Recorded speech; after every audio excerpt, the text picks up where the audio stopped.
আসসালামু আলাইকুম। সাইবুল টোয়েন্টি চ্যানেলে আপনাকে স্বাগতম। সাথে আছেন সাইফুল। কেমন আছেন বন্ধুরা? আশা করি ভালোই আছেন।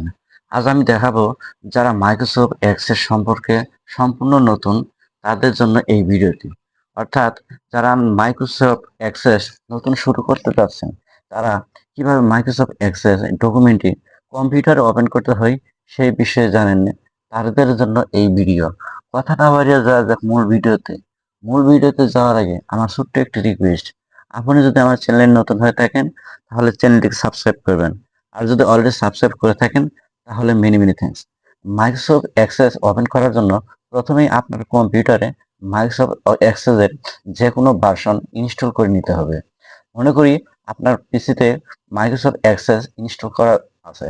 এই অবস্থায় আপনি দুইটি ভাবে মাইক্রোসফট অ্যাক্সেসের ওপেন করতে পারবেন। প্রথমত হলো এখানে যে স্টার্ট বাটন দেখছেন, এই স্টার্ট বাটনে প্রথমে ক্লিক করবেন। এখানে ক্লিক করার পরে যেগুলো পপআপ মেনু আসবে, এখান থেকে দেখতে পাচ্ছেন এই যে মাইক্রোসফট অ্যাক্সেস, এখানে আপনি ক্লিক করবেন। এখানে ক্লিক করে মাইক্রোসফট অ্যাক্সেস ওপেন করতে পারবেন।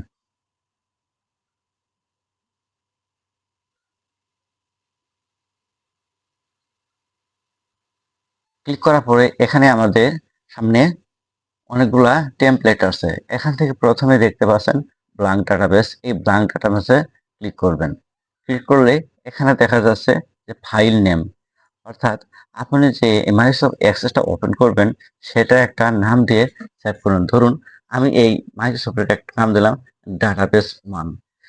রাখার পরে এই ডাটাবেসটি আপনি কোন ফোল্ডারে রাখবেন সেটা রাখার জন্য এই যে পাশে দেখতে পাচ্ছেন যে ফোল্ডার আইকনে, এই ফোল্ডার আইকনে ক্লিক করবেন। ক্লিক করার পরে আপনার লোকেশনটা দেখাবে। ধরুন আমি এটা আপাতত ডেস্কটপে সেভ করে রাখলাম।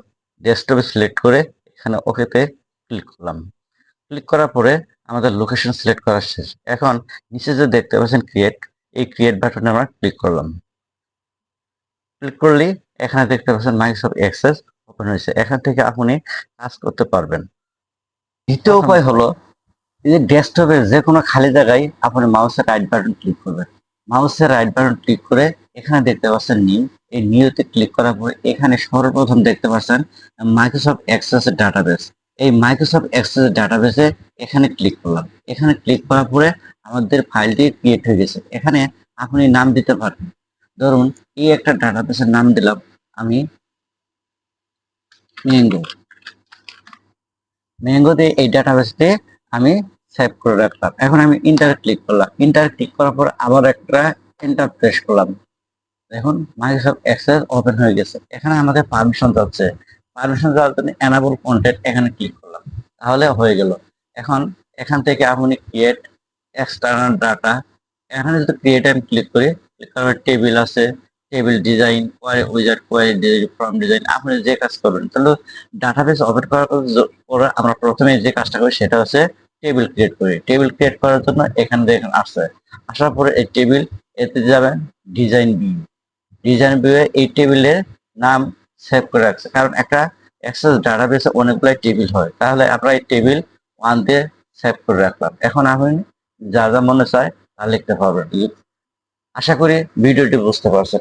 এখন এরপর থেকে যে আপনি এই দুইটার নিয়ম অবলম্বন করলে আশা করি মাইক্রোসফট এক্সেল আপনি ওপেন করতে পারবেন।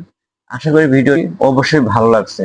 এই বিষয়ে যদি আরো আপনার কোনো মতামত থাকে তাহলে কমেন্ট করে অবশ্যই আমাকে জানাবেন। এতক্ষণ ভিডিওটি ধৈর্য সহকারে দেখার জন্য আপনাকে অসংখ্য ধন্যবাদ।